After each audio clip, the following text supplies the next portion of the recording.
So my story is I didn't have the courage for a decade. But what I discovered is no matter how big the job was, no matter how much money I was making, no matter how famous the person I was interviewing was, I was never fulfilled. And I couldn't figure out why. And finally, I discovered it's because a piece of me was missing. Welcome to the Cultivating Leaders Podcast, where we get inside the minds of leaders to harvest great ideas and lessons that help you grow as a difference maker in food and agriculture. I'm your host and curiosity captain, Nicole Ursig. Today, I am sitting down with Courtenay DeHoff, who you may know as the Fancy Lady Cowgirl. She's a Kansas cowgirl turned television host and motivational speaker on a mission to empower people to live legendary lives through the unstoppable cowgirl spirit. Courtenay spent nearly a decade in the big cities as a television personality before finding her way back to her agriculture roots. Now she spends her time developing others and highlighting the diverse world of agriculture. Courtenay, welcome to the pod. Thank you so much for having me. I'm excited. We're so glad you're here. Okay, what did I miss from your bio? Oh gosh, I think you nailed it. It's so funny because even when I do like my speaking engagements, there is nothing more awkward than like standing in a room, especially, or listening to someone read your bio. Because let's be honest, I wrote that bio. I mean, who are we even kidding? You write it in like the third person so that you think some other professional wrote it. But no, you nailed it. That was great. Oh, awesome. Okay, so I am curious, how did Fancy Lady Cowgirl start? Yeah, Fancy Lady Cowgirl was really sort of a culmination of my life experiences. And really what it comes down to is I turned my mess into my message, right? So I grew up agriculture, fifth generation. Ag was all I knew. My grandparents run a cow-calf operation. My mom and dad run a few cow-calf pairs. So, ranching is really in our blood. And grew up rodeoing, showing cattle, all things ag. And I grew up surrounded by people in agriculture, and then went to college, landed an internship in TV, and sort of discovered that I had a real love and passion for storytelling. And that's how my TV career sort of came about, was just an internship in Stillwater at Oklahoma State, where I went to school. And so I pursued it, for a decade. I pursued this TV career and climbed the ladder of mainstream news, primarily mainstream news, some lifestyle and entertainment as well. And those jobs took me to the biggest cities in America. So I really sort of left agriculture behind in a way. And then when I finally tried to sort of dip my toe back into the ag space through storytelling, just on social media, what I discovered was because people didn't know who I was, and I didn't live in the right place, and I didn't necessarily dress the right way, and I didn't live on a farm or ranch anymore, what I discovered is that there was a lot of pushback because they were like, you're not really one of us. But nobody knew my story, right? They just sort of made those assumptions based on my television hosting and my career. And so Fancy Lady Cowgirl really was just born of my struggle to try to come back into the ag space, but not fit in. Because the truth is, I love being a TV host. I enjoy living in a city. There are a lot of perks to living in a city, but I am always first and foremost a cowgirl. And I love living out on the land and horses and cattle. And so it's really just my combination of my two worlds. I wanted to be a fancy lady who lived in the big city and interviewed the fancy celebrities and did all the things, but I also wanted to be a cowgirl. So it really started with an Instagram post, and it was nothing more than a hashtag at the bottom of a post that said Fancy Lady Cowgirl. And that's kind of how the community was born. I love it. It started a movement. How did you find the courage to show up in both spaces? So as a fancy, very feminine woman, but also a cowgirl who can get out there and work cows with anyone.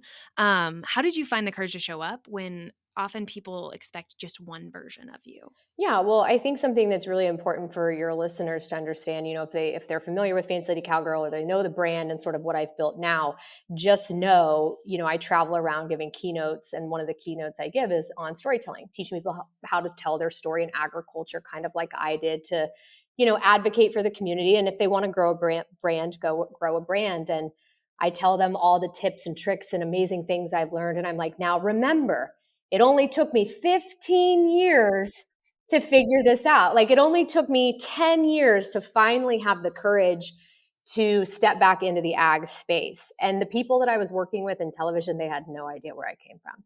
Because very early on in my career, I was told by agents and managers in the television business, they were like, don't ever wear a cowboy hat. Like, don't let anyone see you in a cowboy hat, because if you want to be taken seriously by, the big media markets, New York, LA, Chicago, Dallas, like if you want us to take you seriously, you need to take off the cowgirl hat, is what they called it. And so I did. So my story is I didn't have the courage for a decade. But what I discovered is no matter how big the job was, no matter how much money I was making, no matter how famous the person I was interviewing was, I was never fulfilled.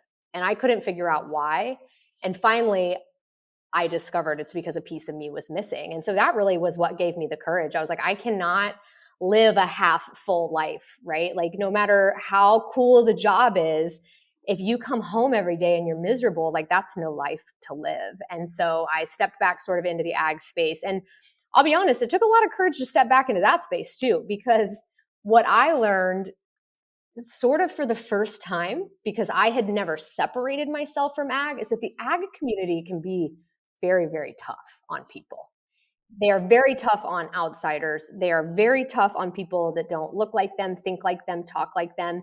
And it was such a wake-up call for me, because in the back of my mind, as I'm reading the mean comments and all the things like, you don't belong here, you can't tell our story, I'm thinking, whoa, whoa, whoa, I'm fifth generation. I'm born, bred, and raised. And what was the wake-up call for me was, if they're treating me this way, imagine how they're treating true first-timers, first generation that want to be a part of this.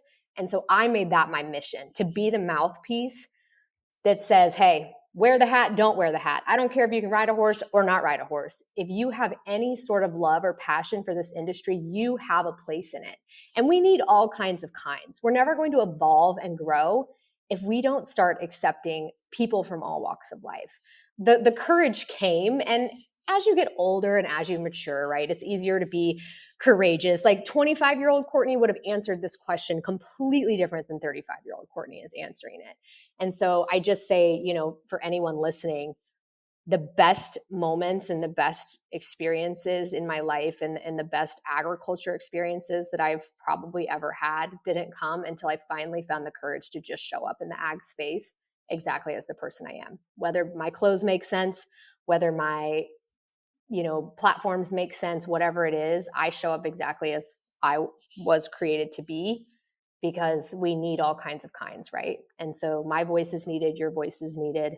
And you just have to have the courage to do it, but it's hard.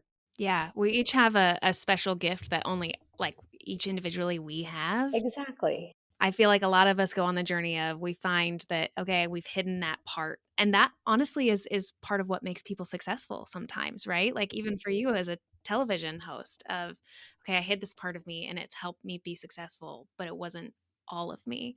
When you show up with your whole self, you start to become a magnet for the right things. Exactly. So good. So well said. I am curious, Courtenay, for what I heard you say is the backlash from people in agriculture, the pushback from people in agriculture surprised you. What tips do you have for dealing with the haters? Because I feel like whether you are a influential personality that's out there in the public space like you are, or if you're just a professional dealing with tough feedback, how do you deal with the people who just say mean things? Yeah, that's a great question. And social media is the Wild West. I mean, the internet, anybody, people are so confident behind a keyboard, right? And so it doesn't matter what you're doing, there is going to be pushback. It doesn't matter how positive and shiny and beautiful your message is and how beneficial it is for the world, there will be pushback. Now, I'm not always shiny and beautiful and perfect. I mean, sometimes I poke the bear a little bit, the agriculture bear, because I think that there needs to be change and there needs to be those conversations. Here's the thing. I have tried all of the ways. I have been the person that fights back in every single comment. And here is what I will tell you from my own experience. You will never win. It doesn't matter how eloquent your chat GBT reply is to Susan 1237 Cattle Rancher 5. If she's mad and wants to take you down, she will take you down.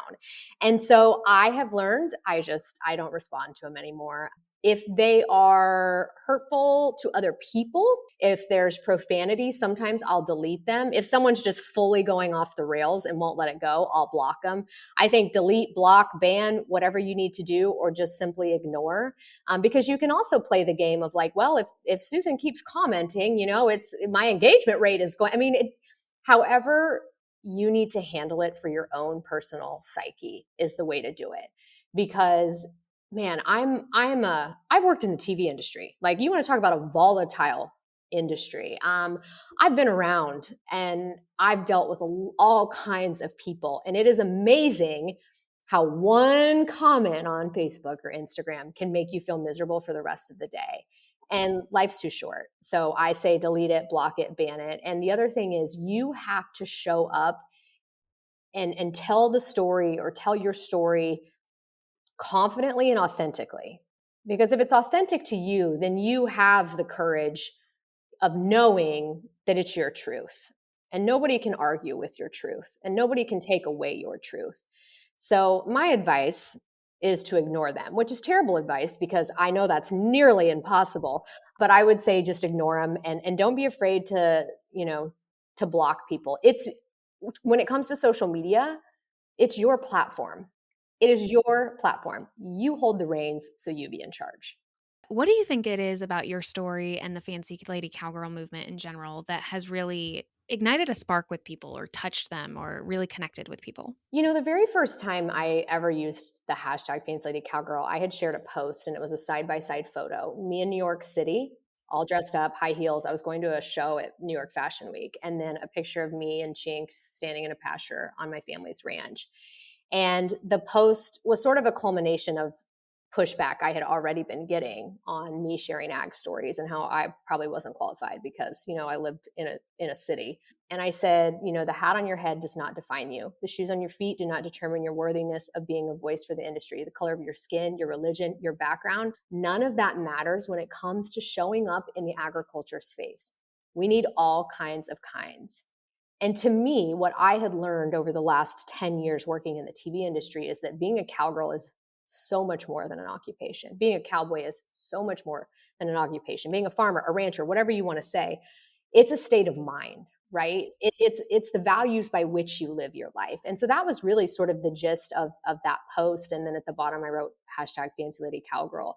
And I'll never forget the very first message that I received. I braced myself, like, oh, here we go again. And it just said, thank you. And I was like, oh, okay. Like, what is this? Because to be honest, Nicole, like, I thought I was the oddball because I was the kid that grew up in ag and left it behind to pursue like this Hollywood career. I always just thought I was the only one that felt unwelcome sometimes in the ag space, or not quite like I fit in maybe.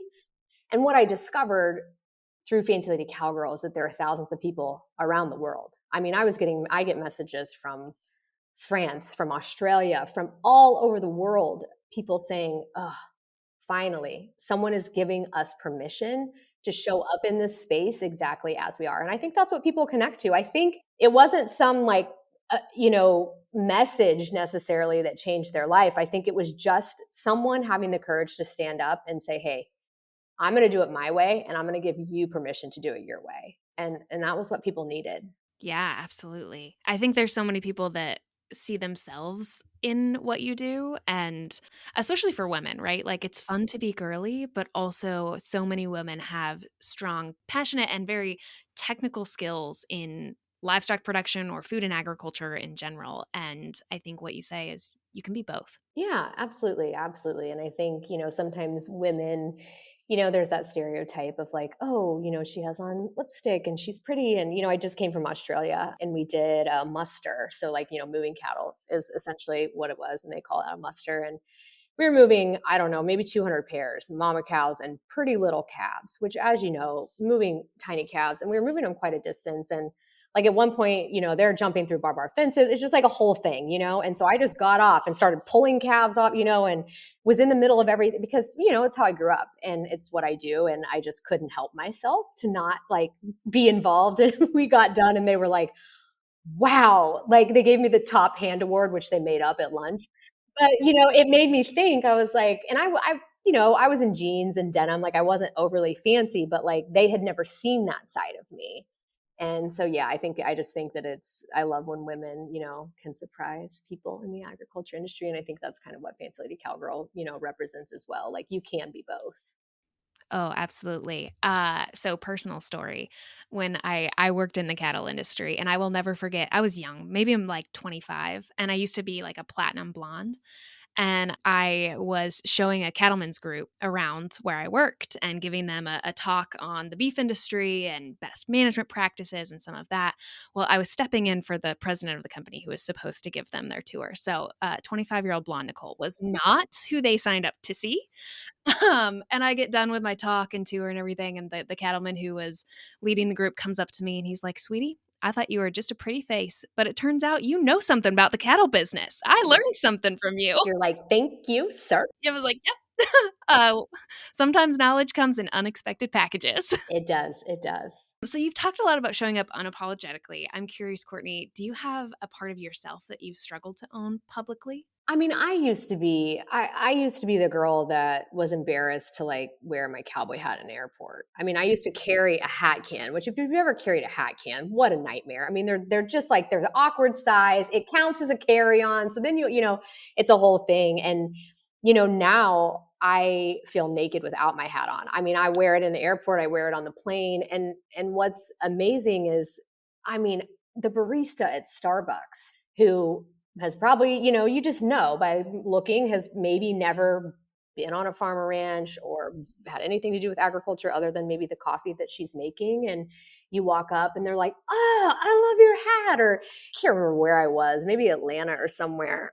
Big airport. And I had my hat on, and Beyonce had just dropped like Cowboy Carter or done her first. And I walked in, and the gate agent was like, "Yes, ma'am." Like, okay, and it's just like, it's fun. But I did have a really hard time, owning that. And I think, I was even the kid that like had barn clothes and school clothes, right? I mean, we all did for like dirt purposes, but like I didn't want to be a cowgirl at school. I just wanted to look and be like everyone else, which I think young kids, you all kind of do. But like I said, with age and maturity, I don't care. This is me. And I am so proud of how I was raised.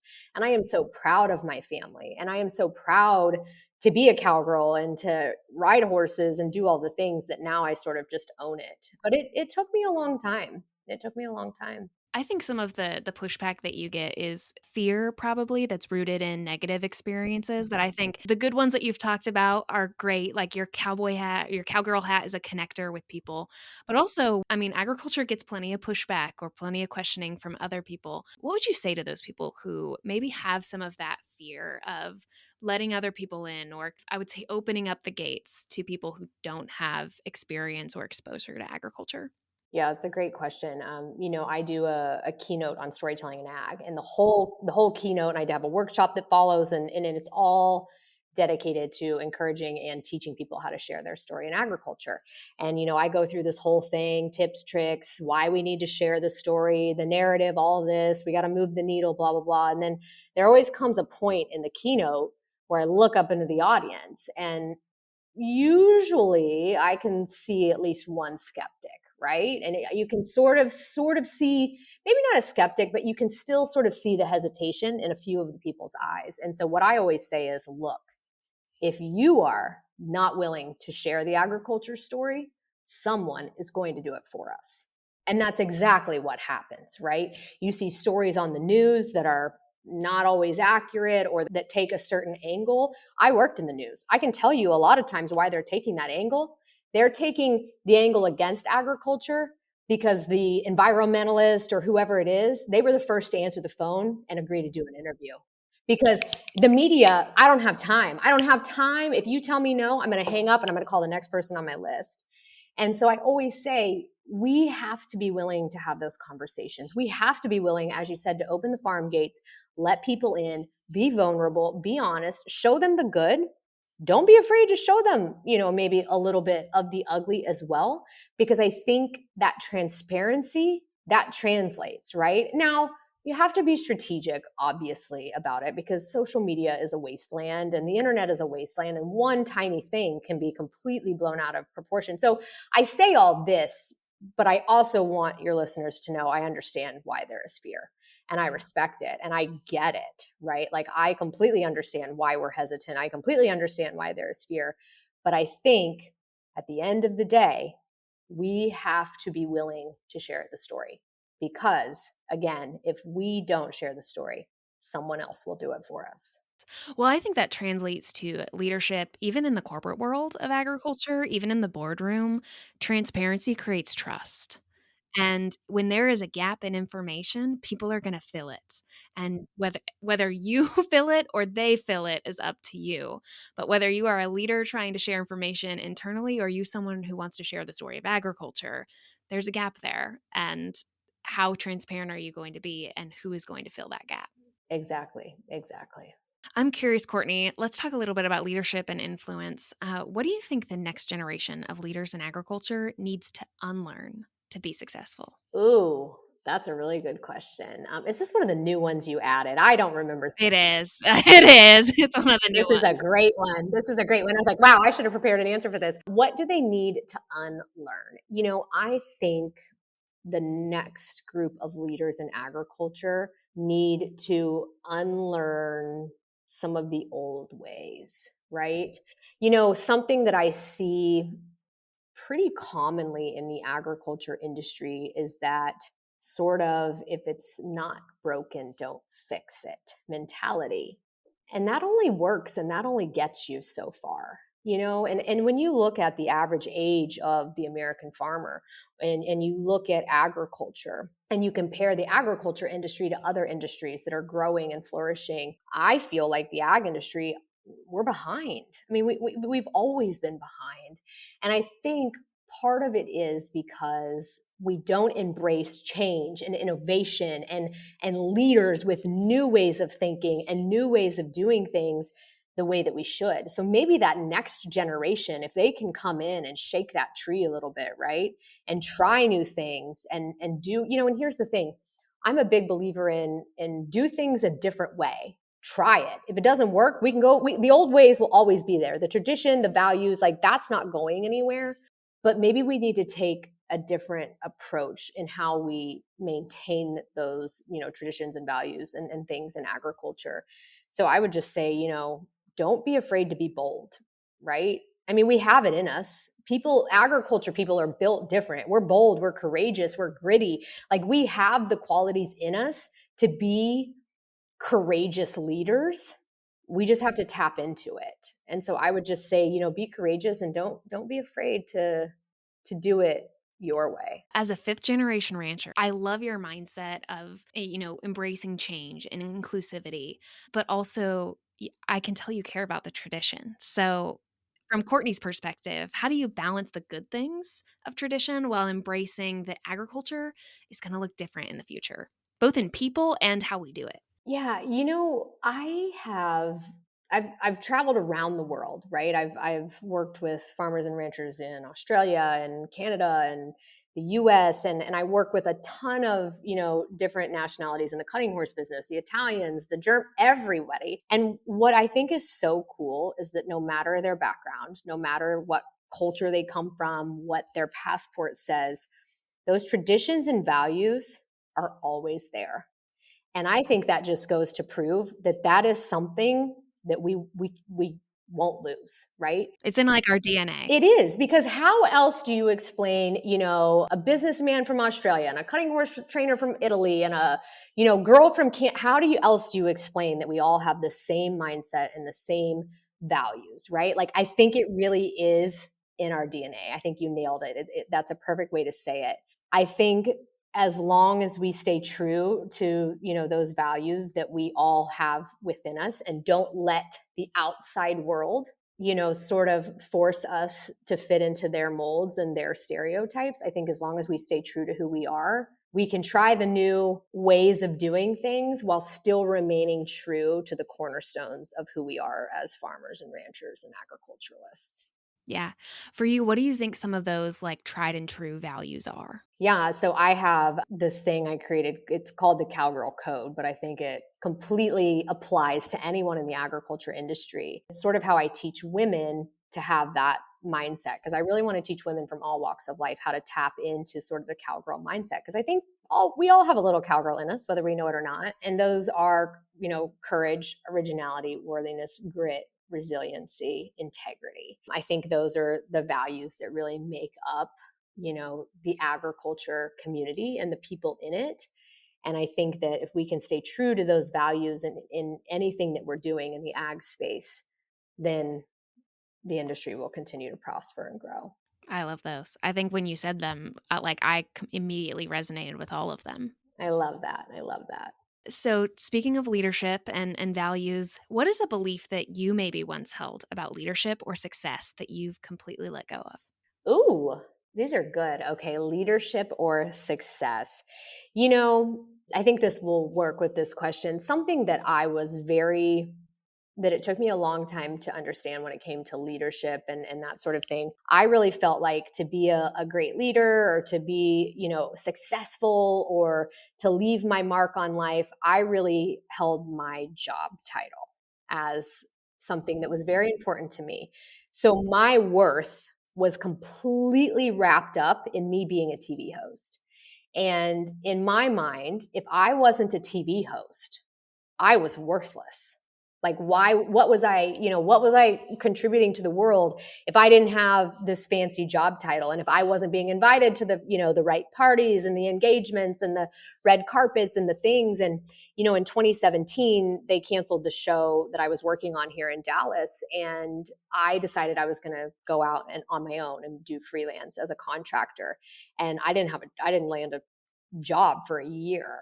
And in that time, I had to really reframe my mindset to teach myself that I could still be a great leader without the job title, to teach myself that I still had worthiness in the agriculture industry and the TV industry or the city or wherever I was without the big job title. I think sometimes as humans, we get so wrapped up in the job and the career and the whatever that we sort of lose sight of. If we don't have that, then we're lost. We're like, what are we doing with our lives? And so I don't know if that really answers your question, but for me, that was one of the mindset shifts that I needed to make to really be able to grow and prosper and do something that really matters. Because the storytelling and ag and the advocacy and all the things I'm doing now, they didn't come until after I finally let go of, you know what? I don't have to be at a network or a station or be a TV host every day to still have value and worth in this industry.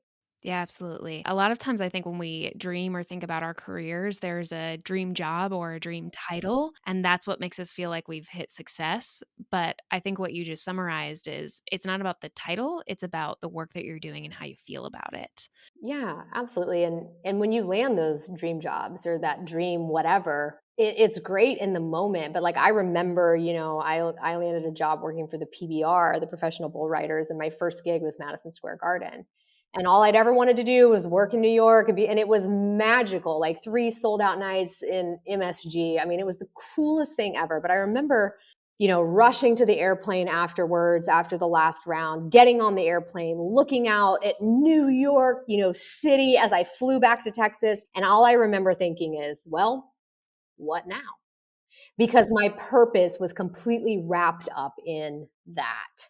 And it was when I finally was like, maybe my purpose isn't just interviewing people. Like maybe there is more to what I have to give, or more ways I can show up as a leader in ag by advocating and standing up for, people from all walks of whatever. When I finally made that shift, then things really opened up for me. I like it. Okay, so one of the things you talked about was, I think this may even be in the values that you said about or cowgirl code, but in agriculture, we talk a lot about grit. And I think we put a lot of value in it. And I think that's great, right? You need grit. You need to be able to push through. But can you share a moment where either softness or vulnerability ended up being your strongest leadership move? Oh yeah, I think, one thought on that. I grew up surrounded by cowboys. Cowboys are tough. Cowboys are gritty, and that's all fine and well, but that can also be incredibly toxic at a certain point, right? Like we need, you talk about mental health in the agriculture industry, it's a huge problem. And so I think having that vulnerability and having that softness is really, really a beautiful, beautiful thing that I wish more people in the ag industry had the confidence to embrace. So when was a time that I had vulnerability? Honestly, the day that I made that social media post. And because that all stemmed from hateful messages that I was getting on social media. And it broke my heart. I mean, I called my mom and I was like in tears and I was like, I don't understand why these people are being so mean to me. Like, don't they know I'm a cowgirl? And it that was my community. I mean, some of the people I knew, and I'm like, oh my God, I can see your name on social media, right?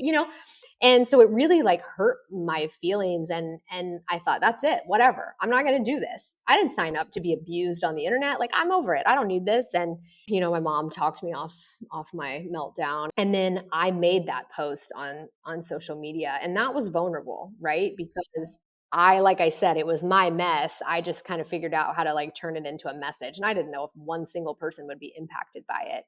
But having the courage to just be vulnerable and be like, look, I know it doesn't make sense. I know the high heels and the eyelashes and living in places like New York City don't make sense for agriculture, but this is me. This is what you get. This is who I am. I think that vulnerability really, it sparked something incredible. I mean, Fancy Lady Cowgirl turned into this incredible, movement, as you called it. And the opportunities that I've had since then have been, I never could have imagined. And so I think the most vulnerable thing you can do is to show up and walk into rooms, even when you know you're not going to fit in, even when you know there might not be a seat at the table for you. Don't be afraid to sit at the table alone until people catch on, because they will find you. The right people will find you. And so I think for me, it was just being willing to show up, knowing that I wouldn't fit in, knowing that I may not have a, proverbial seat at the table, but having the vulnerability to just do it and see what happens. I'm guessing for you, that's something that is a practice. It's not once you did the first social media post, that courage is needed over and over again. Oh, yeah. One of the things that really surprised me, I love following you on social, but I think it was a post about when you got your cutting horse. Mm-hmm. And you talked about how you didn't feel like you fit, or like that who am I to buy this horse and do this thing? And I was like, girl, who are you not to? How the heck can you feel that Yeah. way? Yeah. You're the Fancy Lady Cowgirl. And how could you feel like, oh, maybe in this area I don't belong? Yeah, no, I think it's human nature, right? We all have those moments. And for me, buying Bucket, his name is Bucket, my little cutting horse, I wanted to like document it, and I still haven't done a ton. I need to do more, but one of my friends, Katie, came and videoed like my first show and like me riding at the house. And I was like, oh my God, this is so cool. Like, I finally get to be a cutter, because I've worked with the NCHA for several years and I do TV work for their big Triple Crown show. So I'm interacting and working with the best in the world, right? And so like I'm watching like the open finals, like the people who do this for a living. And so I had this like I edited a video and I sent it to Katie, and I was like, I don't think I can post this. And she's like, why? And I was like, well, because I don't look like the trainers. And she's like, well, you're not supposed to. I'm like, no, but like, I don't look like, there's a lot of mistakes. Like I'm leaning, I'm like doing all the things. And that's what she was like, you know what, Courtney, like just post it. And I did. And, I think, because my hope with that is to just show that, again, anyone can be a part of that industry, right? Like anyone can go out and buy a horse. I've got a great trainer who's like teaching me so much. Anyone can learn, but yeah, there was some hesitancy there, because I was like, oh my God, what are these men that I am commentating with, these, multi-million-dollar riders? Like, what are they going to think? And here's the thing, at the end of the day, the people that matter are going to know that everyone starts somewhere. And this is a great like life lesson too, right? Just, we'll use the cutting as an example, but like the people that matter, the trainers that matter, the riders that matter, they're not going to look at my run and be like, oh my God, like Courtney, she's leaning on that horse, whatever. They're going to look at it and think we all started somewhere. I think that's important, an important lesson for life as well. The people that matter and the people that get it and the people who have done what you've done, the people who have been great leaders, the people who have held the positions in agriculture that maybe you want to hold, or the people that have run farms and ranches, they're not going to look at you and make fun of you and the way you're doing it and your failings and all of the things. because the people that matter get it, and they're going to respect that you even have the courage to try. Well, I mean, for anyone who's maybe not familiar with what we're talking about, cutting horses and that kind of thing, basically what you're talking about, Courtenay, is you like are interviewing NBA players and then starting to play basketball. Essentially. That is a beautiful, beautiful example. Yes, I am interviewing LeBron, and then I have decided that I am also going to play basketball, and I've never done it before. Like, yes, I know how to ride horses, but the cutting is like a whole new discipline for me. So yeah, that is a beautiful example. Yeah, but I think it's so incredible because there's a quote that I love that is the embarrassment is the cost of admission. And what you're talking about, the people that are so successful that we admire, that we look up to, that we're worried are judging us, are people that have gotten there because they have also failed so many times. So well said. And so those are not the people who are judging us. And those are not the ones that are going to leave the mean comments. They're typically the ones that are going to be like, "Hey, here's something that I learned. Don't make the same mistake I did. Can I help you?" Exactly. Exactly. I'm curious, Courtenay, because the experience that you're talking about there, I think so many people who don't grow up from a background in agriculture have some of that imposter syndrome or this like, I don't belong or I'm not ag enough. I know even recently for me, I realized like, oh no, I can embrace the fact that I was a farm kid. I maybe not the same type of farm kid that you were, but I grew up raising sheep. I grew up doing chores every day, but it took me a long time to even say that. I do have some background in agriculture. What advice do you have for people who feel like they love this industry, they've fallen in love with it, but maybe they don't belong or they don't quite fit in? Yeah, I would encourage them to reframe that feeling of not fitting in or not quite belonging as a superpower, because that's what it is.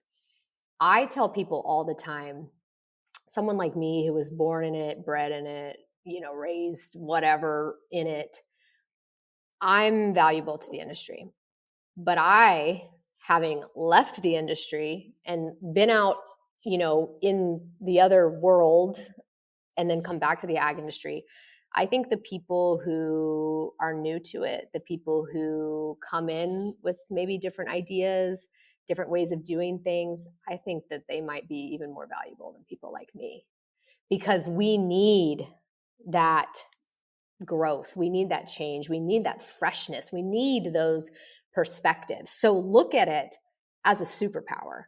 Like, you're coming into an industry that so desperately needs some fresh perspectives, and you have those, right? So don't be afraid to show up and to share, your viewpoints, or to be a leader in a different way. Like, I'll go back to the cutting, right? Like, I ride into the pin, and I'm a nervous wreck, and like, what, it's a whole thing. But one of the things, and I did this in rodeo too, like when I learned to rope, I didn't learn to rope until I was in college. So I was, at least 18 years behind the people that I was competing against. And the cutting, is sort of the same thing. Like, I ride in with the mentality of like, I don't have to fit in. I don't have to be perfect because this is new to me.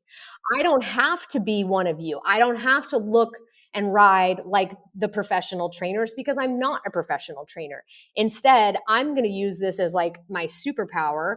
And I'm going to have the mindset of like, you know what? If every single thing goes wrong in the pen today, at least I've now made every single mistake. So then I can learn from it and hopefully not make them again. And that's just like this mental sort of trick that I do. And it served me really, really well in the roping as well, because like I would back into the box and I'm like, okay, well, the girl before me was a 1-9 and like she's been roping since she was 6. But I just started. This is month number 2. So like, I'm going to go out, do my best. If I miss, hey, it's because I'm new. Or if I catch, I'm going to be like, wow, like that. I think reframing it as a superpower is such a beautiful mind trick, because then you just show up so much more confidently. Because here's the thing, if you're new to it, or if you don't feel like you fit in, or you don't quite know where your space is, like, that's okay. Own that, right? Own that. I mean, what I did was I didn't really have a space that I felt like I sort of fit in. So I created my own. Create your own if you can't find your space. Yeah, I love it. I like the idea of playing the new card. Yeah. Like, Just play the new card. Yeah. It's Yeah. people do it with jobs and things all the time. You can do it in different areas of life too. Yeah, and it's such a, like, mind trick, for me at least, it gives me confidence because I'm like, "I have nothing to prove because I'm new at this." Now, like, if I'd been doing it for 40 years and I was doing all of the stupid things that I'm doing in the pin, I might be embarrassed, but I'm like, "I'm new, I'm trying my best." So I like it. It's a very freeing. it is. Like it just is almost like giving yourself some permission to fail, but not in a cheesy way, just in a like, I'm new, so I'm going to make mistakes. Exactly. Yeah, it's just reframing failure. I mean, that's really all you're doing. Okay, question for you, Courtney. You inspire so many others with the things that you say, with your talks, with your social media content. Who inspires you in the moments when the camera is off and things feel heavy? Ooh, that's a great question. My go-to person is my mom. I mean, I talk to her multiple times a day for way too long. I think my mom, my grandma, I grew up surrounded by really powerful cowgirls, really powerful women who have never been afraid to show up as themselves, who have never been afraid to show up and work alongside the boys and sort of own their space in agriculture. So I would say, my mom and my grandma. And my grandma, like the original Fancy Lady, grew up in Chicago, grew up riding like beautiful saddlebred horses. And then she met this cowboy from Kansas and he brought her to Kansas and they didn't even have running water. And it was like, where have I, what is happening? And she ran the ranch alongside of them, a girl from Chicago. And so she's sort of the epitome of a Fancy Lady Cowgirl. And then she raised my mom. So, they're pretty much powerhouses. I love that. I also love that basically what you just shared. We talked about the tradition of agriculture and how it looks different today and how maybe what you're doing looks different. But to me, it sounds like it's exactly what your grandma did. These are the stories of women in agriculture. You've just shown a spotlight on it. Yeah, I love that. Thank you. Okay, so since you were talking about the matriarchs of your family are the ones who have inspired you, I am curious if your younger self could see what you're doing now, what would she cheer for and what would she question?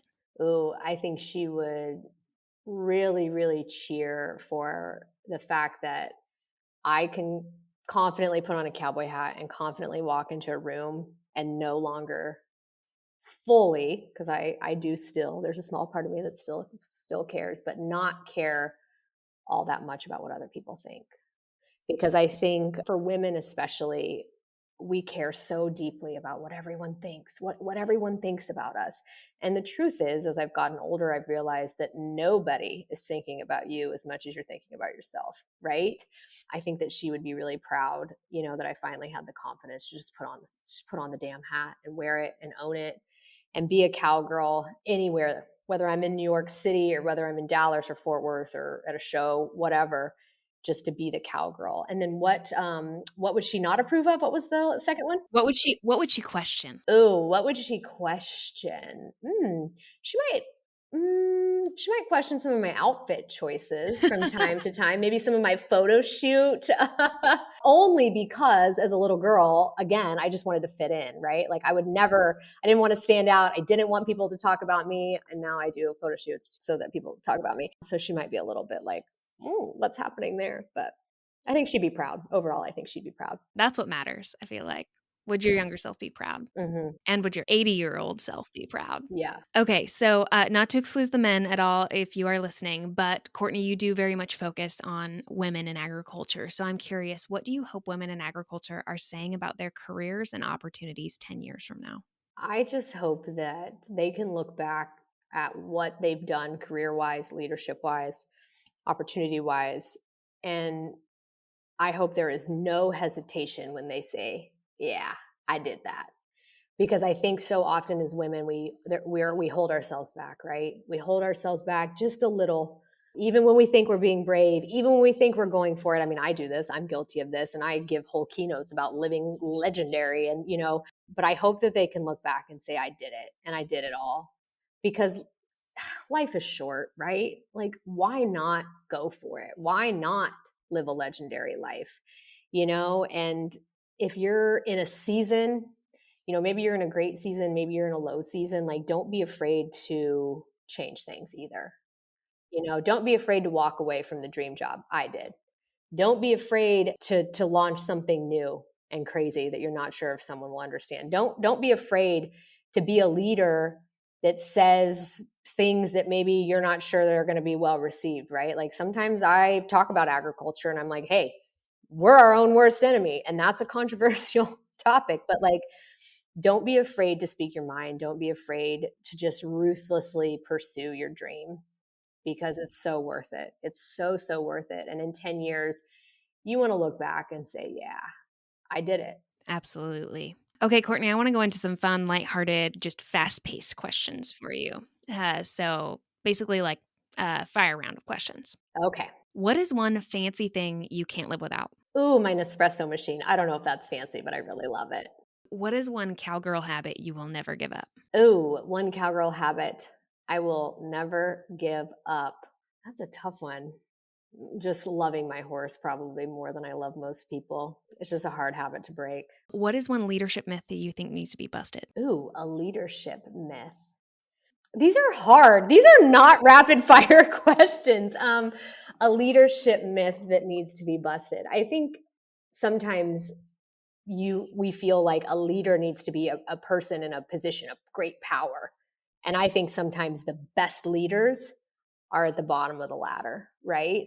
And so maybe that mindset of anyone can be a great leader, no matter where you are in your career.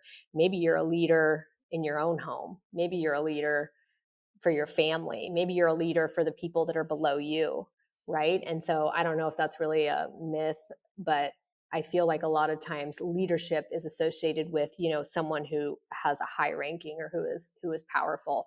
And I don't think that's true at all. Absolutely. Okay, you get to leave a leadership lesson on a sticky note on every young leader's desk. What would it say? Don't confuse the intermission for the finale. I think as leaders, there are going to be great times and bad times. When you're in the tough season as a leader, it's just an intermission. It's not the finale, right? Don't confuse those moments in life for the end or for failure because it's just redirection. Because if you think about a great film or a great play or anything in the arts, there's that intermission. And if you leave at intermission, you miss the best part of the story.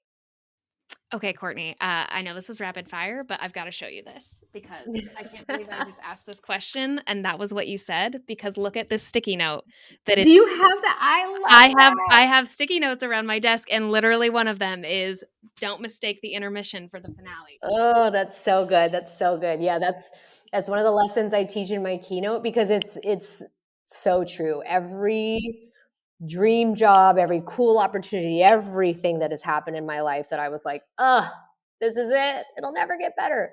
It was an intermission that led to something I never saw coming that was even better. Yep, I love that one. I also love that happened. So fun. Okay, last one. You get to plan the dream, like urban, like big city meets rural country event. What do you do?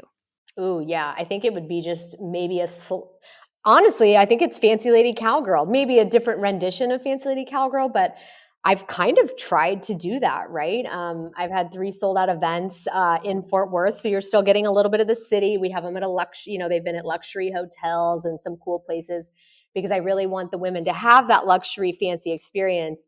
But then, the cowgirls roll in and we have our thing. So yeah, I think, Fancy Lady Cowgirl. And maybe we add on. The dream would be like, a few days in Fort Worth and then we all get on a plane and like fly to a ranch or something really cool and have some like, extended cool experience, obviously be on probably a private jet. And you said dream big. So like, I'm just putting this out there, but I think that would be really cool, to go out and have like, do the speakers and all the things that I do, but then really have like an authentic experience. Maybe I'd take them back to Australia because that was a really, really cool experience. And we did something really similar in Australia to that as well. We, brought people in, had some trainers come in, do some horsemanship, did a fashion show, the Dallas Down Under crew, the Snake Creek Cattle Company crew did a cool event as well. So yeah, we're doing it. We're trying. Yeah, I love it. Okay, I feel like this whole podcast has kind of been this, but I've still got to ask you. We love hot takes at AFA, so unconventional, bold opinions. What is your hot take about leadership or the future of agriculture? My controversial hot take opinion is that agriculture is oftentimes its own worst enemy. I see so much fighting within the agriculture industry, the different sectors, I'm a rancher, I do it this way, you do it this way, I'm a farm, there's so much headbutting in our own community that we are completely missing the boat when it comes to connecting to our consumers, right? We go to conventions and we do all these things, and I go to these conventions and I sit in these rooms and we spend days talking about how are we going to connect with the consumer, and then I look around and like we're arguing amongst ourselves and I'm like, what are we doing? What are we doing? I think that agriculture, if we could ever figure out how to get all of the different sectors to work together for sort of the greater good. And I know this is like probably a pipe dream, but as an outsider, because I kind of consider myself an outsider because I live in the city, I interact with the consumer on a daily basis. I'm in the grocery stores with the consumers. I think if we could work together as a whole to share the ag story and spend less time butting heads with one another, I think the narrative and the trajectory of this industry would increase tenfold.